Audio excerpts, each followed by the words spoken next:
Right. Hello, everyone. This is going to be my base tour for Omnifactory. I just finished this mod pack about 5 minutes ago, and I figured I'd just give a base tour real quick. So this pack is a lot different from Enigmatica, which is the other pack I've completed, being that it's mainly focused on automation. There isn't any super interesting setups really. It's really just automating everything. So I'm not going to spend too long going over everything, but I will just give a general overview of sort of how I went through the pack and what my thoughts on it were as well. So I guess I can just start by going through from the early game. This wire mill right here, this was actually the first machine I ever had. Still just left it there just for nostalgia purposes, but it's not being used obviously. This blast furnace and pyrolyze oven were also the first ones I ever used. And as we went through here, it's just sort of lines of machines to do a bunch of random stuff. Like this was my original pulsating polymer clay line. It's not really used anymore. And this was, I believe, polyethylene. I did actually use this line the entirety of my playthrough. I never creative tanked the polyethylene, so that actually worked a lot better than I would have expected. And then here, got the infinite aluminum setup. This did become outdated once I got Creative Tank, but it worked fine for me, even at just HV for the entirety of the playthrough up to Creative Tank. So that was actually pretty cool. And this was the blast furnace for fluids. I just had an ender tank, or what do you call this? An ender IO tank right below a chest. And there's no patterns in there anymore, but I just add like, say, a cell of oxygen for annealed copper and it would put the oxygen in there and the copper in there, and it would just make the annealed copper much cleaner setup than having a blast furnace for each fluid or just having stocked hatches. At least for me, I liked this setup a lot more. And then over here, it's just a bunch of random stuff. It's not really used anymore. This is the polyvinyl chloride. This was the original polyvinyl chloride setup until Creative Tank, obviously. Then I just used Creative Tank. And I guess I might as well go over everything. No, actually, I'll go over here. And then when I got started into HV, I had this is the original ore processing line I used and the original oil distillation tower here. And this would just all input into the AE system. I didn't even bother using tanks or anything. There are some tanks I put in the basement here, but it's not super important. And then as I went along, I just sort of, this is the titanium area, and this is just a multi-smelter. And this is around the point where this was actually my second playthrough of the mod pack. The first time I played it, I struggled a lot with power because my base was a lot worse. So this playthrough, I decided to, if we go up here, make this huge deep mob learning area. And probably only about half of these were the original power, but I had a ton of diamonds being generated here. These are all the like diamonds and stuff. These are just Endermen for Ender Pearls, and then just a few lines of pulsating polymer clay here. And this actually supported me all the way until Creative Tank, so it was definitely a good decision, I'd say. Bit of annoying to set up, but it was definitely worth it. And that would go down here to all of these dynamos here, which are also no longer being used. I should probably turn them back on because you might have noticed my base actually has no power because I had to use the creative power sources and stuff just to make the creative vending upgrade. So I actually have no power going in, but it doesn't really matter because this is the end of the pack. So this was the original Deep Mob learning area I had. This just has a bunch of the starting stuff. This is actually how long you can tell I was on the server for. I did host my own server for this. It wasn't super necessary, but I felt like doing it.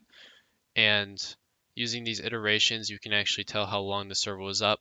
That's about how much playtime I had probably. I think that's something like 600 hours. Could be wrong. I don't know. Wasn't super efficient playthrough, but hey, it doesn't really matter. This is where all of my applied energistics was. Also the ender chest. This is just for grains of infinity, which I had set up elsewhere, but I'm not going to go over there. It's not worth showing.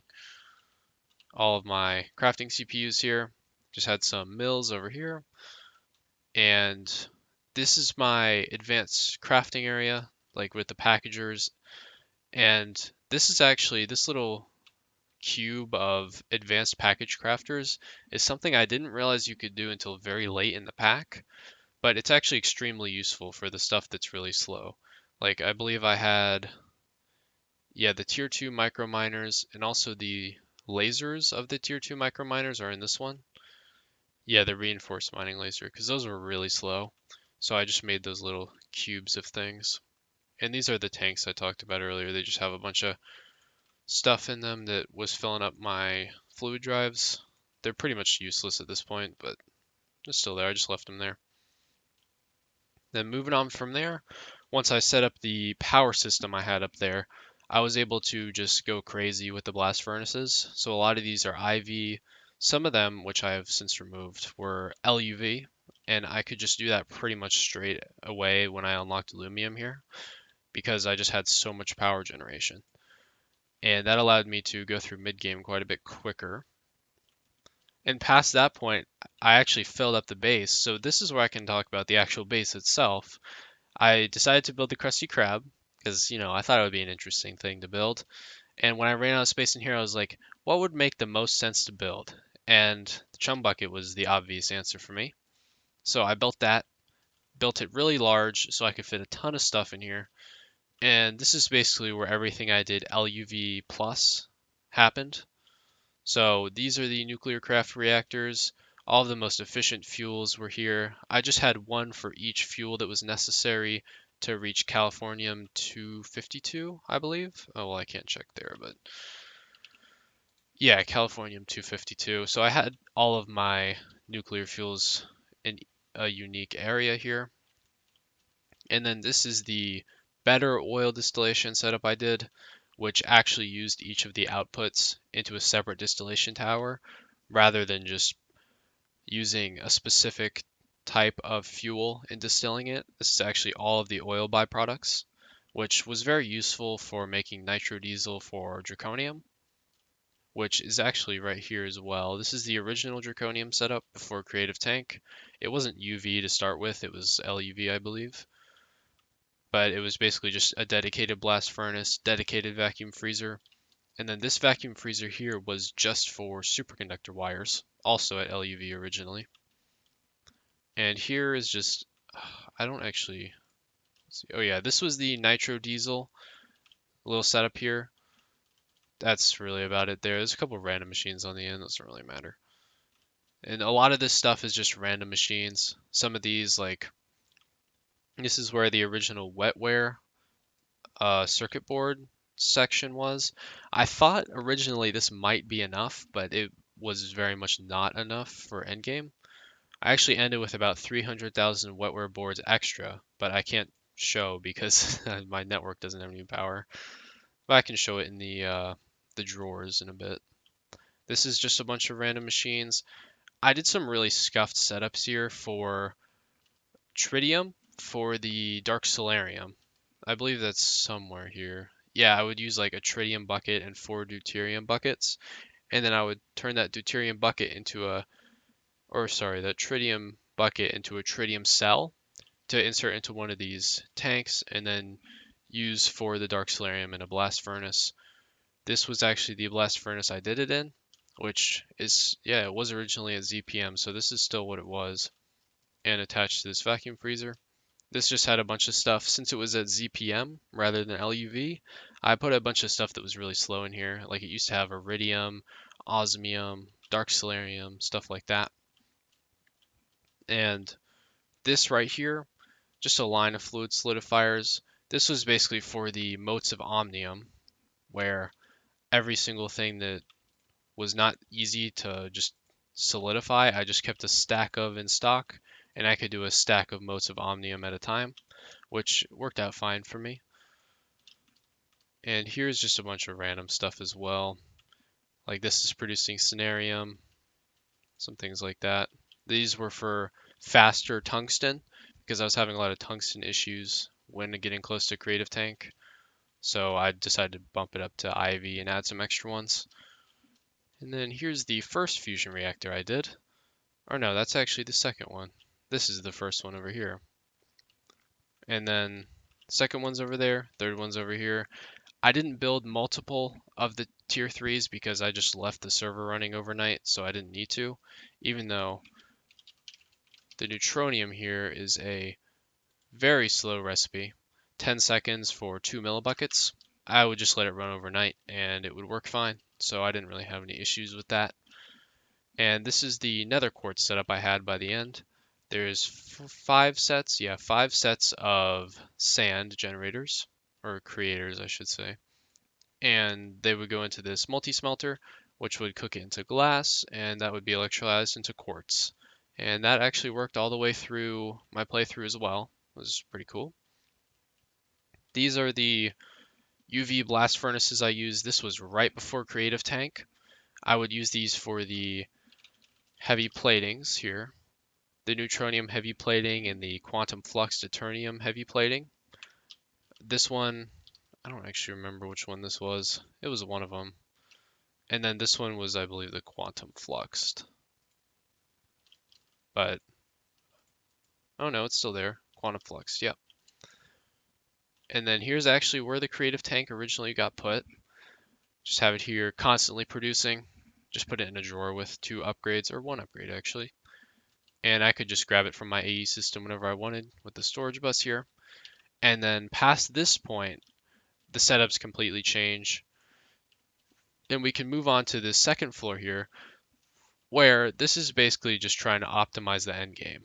So I set up tons of fluid solidifiers for every basic thing. Like I've got plates here, got a ton of ingots, got some compacting drawers for things where I would need blocks or nuggets or something like that. Or if I just needed extra storage because it's very convenient since they store a lot more.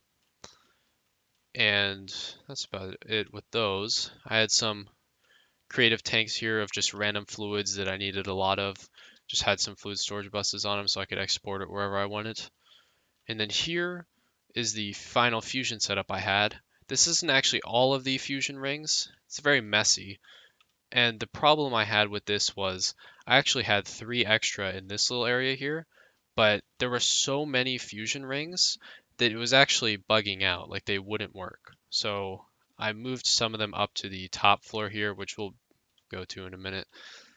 But this whole area is pretty much just automating circuits, automating circuit boards. This is, I believe, automating wafers, yep.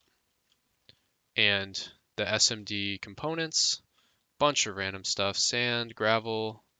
This was for something for the ultimate generator. The cryothium coolant unit, yep. And then all the heavy platings here. I actually needed 7 compressors, I believe. Yeah, 7 compressors for this draconium heavy plating because it's so slow and you need so much of it. And then here's the neutronium heavy plating I had automated. And then this was the original wetware sort of just contraption that I made. I thought this was going to be good enough. It's like 20 chemical reactors making the wetware boards and 12 making stem cells. But this didn't end up being enough later in the pack.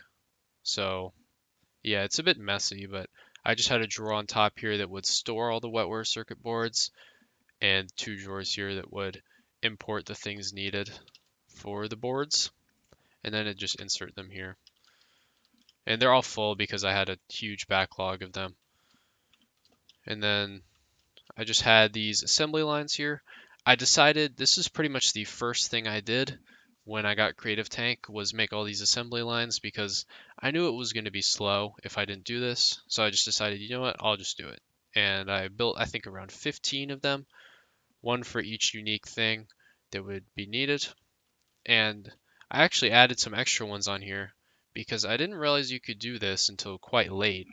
But if you put the same pattern in 2 different interfaces, it just splits it evenly. So I did that for LUV emitters and neural processing units because those were the slowest things.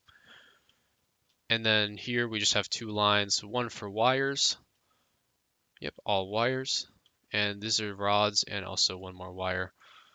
And basically what that was for is some of the tier 10, like when I was crafting up a Heart of the Universe, it would require like 10,000 vibrant alloy wires or something.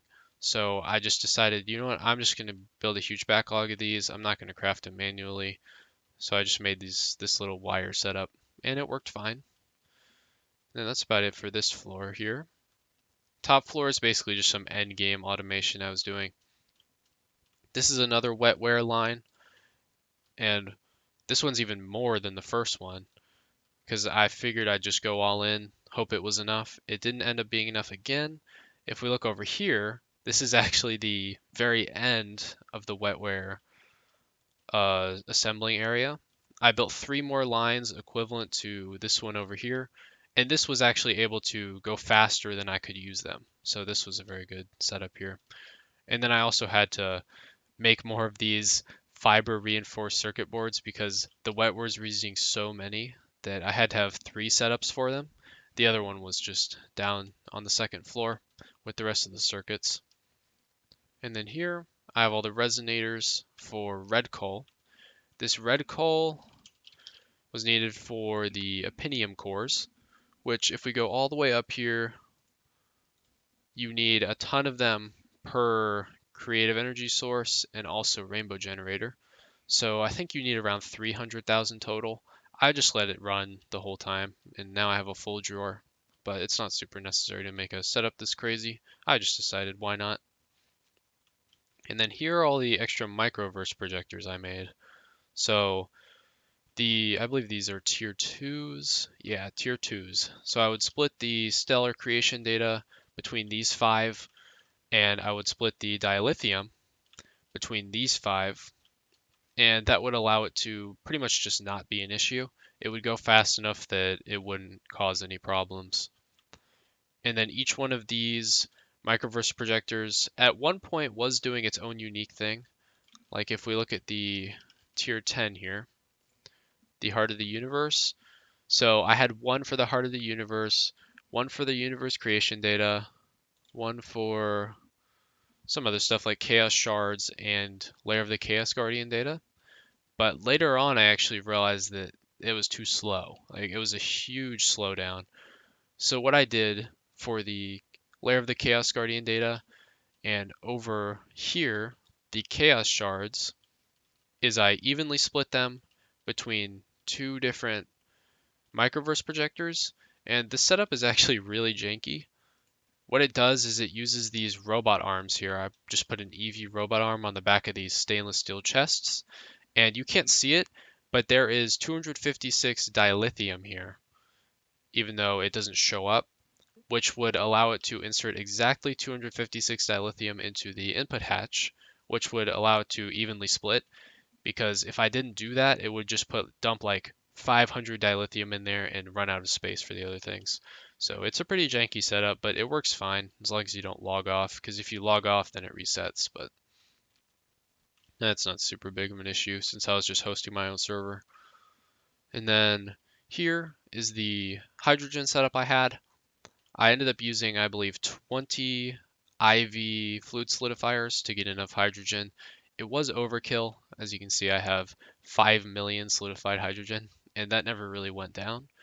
You could definitely get away with less of these, but I just wanted to never have to worry about it. And this is argon as well. I ended up running out of this at one point for the reinforced lasers for the tier 2 miners because it needs 4 argon each. So, or no, tier 3 miners actually, my bad. And it's also used in the tier 7s and stuff. So I just made a little setup for this so I would never run out, and it ended up working fine for me. And here are the other 3 fusions I made. These were the ones that were bugging out. I guess I should actually explain what this setup is here. So for Wyvern cores and the advanced dislocators, I made triple setups for each of them. This was also before I realized you can do multiple interfaces. So it's with the packager and unpackager. It would put it in this chest, and I had limited item filters on each of these inserts.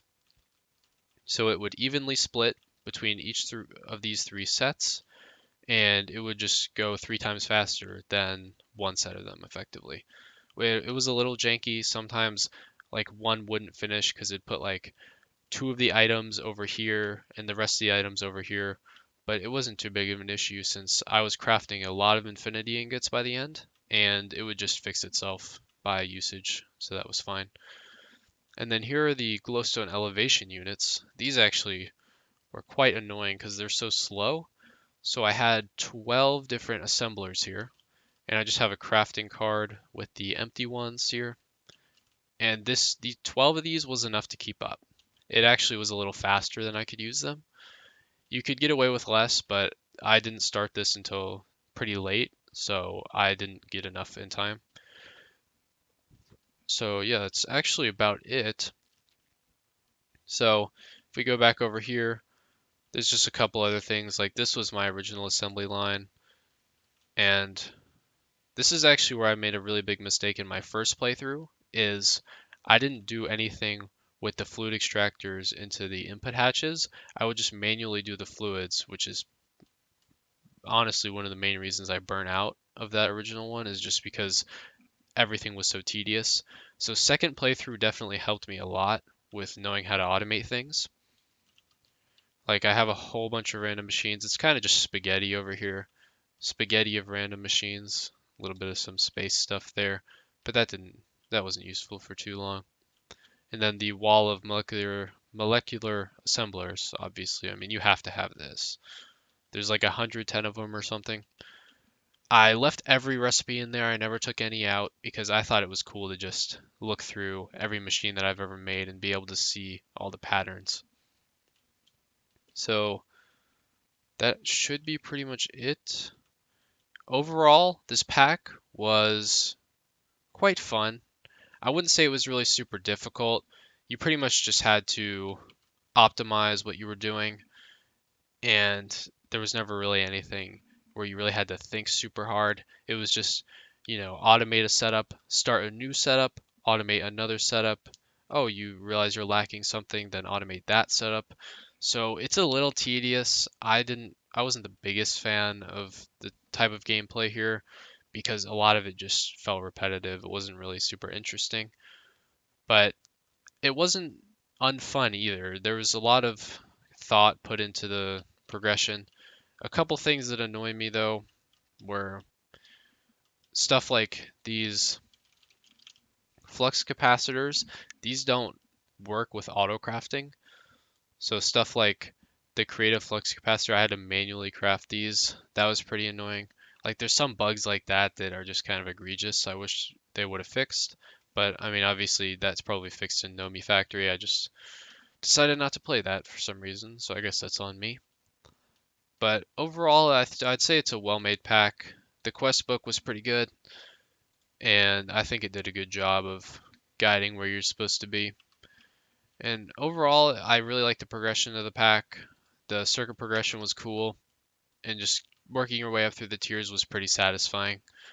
So overall, I would say I enjoyed it somewhat, but it was also pretty tedious. I dropped it a couple times just because it was really getting on my nerves with how boring it was. And there's also a lot of AFKing in this mod pack, at least the way I played it. I'm sure if you're good enough at modded, like if you're really experienced, you won't have that problem. But for me, I noticed a lot of it was just AFKing. So I didn't have too much fun with that. But yeah, I think definitely if the tech mods interest you, I would recommend playing this mod pack. And that's about it. It's was probably harder than Enigmatica simply because it took way longer and you just need so much automation. But from a pure technical standpoint, it's probably easier because you can automate everything, right? So, yeah, that's about it. Hope you enjoyed the base tour.